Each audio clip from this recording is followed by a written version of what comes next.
बिस्मिल्लाहिर्रहमानिर्रहीम। नाजरीन, आप लोगों को बड़ी खबर से आगाह करता चलूँ कि पंजाब के वज़ीर आला परवेज़ इलाही से ज़मान पार्क के अंदर इमरान खान की बड़ी मुलाकात हुई। इमरान खान ने परवेज़ इलाही को बड़ी वार्निंग जारी कर दी। इस मुलाकात में क्या क्या बातें हुई, सारी चीज़ें डिटेल के साथ आज की इस वीडियो में आप लोगों को बताने जा रहा हूँ। इसके अलावा आप लोगों को बताता चलूँ कि नून लीग के सोशल मीडिया की जानिब से सीनियर सहाफ़ी इमरान रियाज़ खान के ख़िलाफ़ ख़ुसूसन ट्विटर के ऊपर प्रोपेगेंडा किया जा रहा है।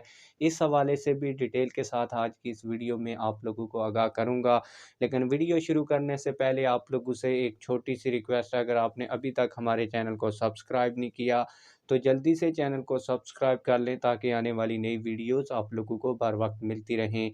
आप लोगों को बताता चलूँ कि सहाफ़ी इमरान रियाज़ खान के हवाले से नून लीग का सोशल मीडिया एक बड़ा प्रोपेगेंडा कर रहा है और कह रहा है कि सीनियर सहाफ़ी को अटक टूल प्लाज़े से गिरफ़्तार कर लिया गया है, जबकि ऐसी बात बिल्कुल नहीं है। ये सहाफ़ियों को डराने धमकाने का एक तरीका है और ये प्रोपेगेंडा किया जा रहा है।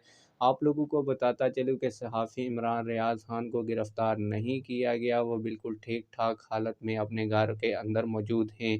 अब जो बड़ी खबर मैंने आप लोगों के साथ शेयर करनी थी कि परवेज़ इलाही को इमरान खान साहब ने बड़ी वार्निंग जारी कर दी है।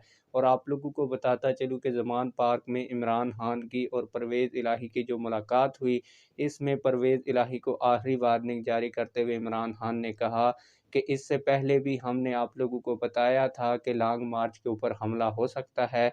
आपने कोई इसको सिक्योरिटी फराहम नहीं की और जो सिक्योरिटी फराहम की वो भी अच्छी नहीं थी, जिसकी वजह से पीटीआई के लॉन्ग मार्च के ऊपर हमला हुआ। आज आपको आखिरी वार्निंग है, जिसके बाद परवेज़ इलाही ने पहले जो एस्टेब्लिशमेंट के हक़ में काम कर रहे थे, उन्होंने एस्टेब्लिशमेंट के साथ हाथ कर दिया है और परवेज़ इलाही ने इमरान खान के लॉन्ग मार्च के लिए 15,000 सिक्योरिटी और पुलिस के एहलकार तैनात करने का फ़ैसला कर लिया है। और आप लोगों को ये भी बताता चलूँ कि ड्रोन कैमरों से इमरान खान और पीटीआई के लॉन्ग मार्च की जो है वो कवरेज होगी और सिक्योरिटी होगी। इसके अलावा रास्ते में जगह-जगह पुलिस के स्नाइपर्स भी बैठेंगे ताकि पीटीआई का जो लॉन्ग मार्च है वो पुरअमन तरीके से इस्लामाबाद की तरफ बढ़ सके। आप लोगों की इन दोनों खबरों के हवाले से क्या राय है? कमेंट सेक्शन में अपनी राय का ज़रूर इज़हार कीजिए। मिलते हैं किसी और वीडियो में। अल्लाह हाफ़िज़।